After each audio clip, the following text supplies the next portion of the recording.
ব্যাঙ্গালোরে আছে আর কি এই নামটা এটা আমি তো ভাবলাম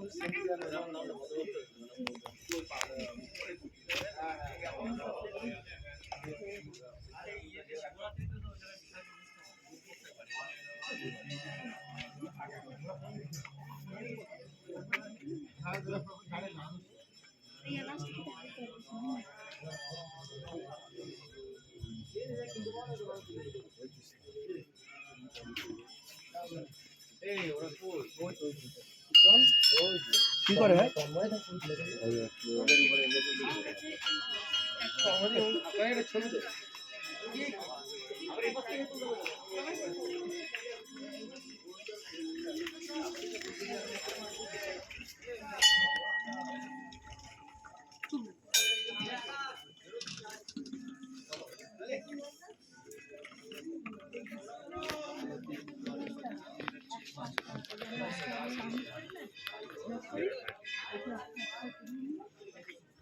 হ্যাঁ হ্যাঁ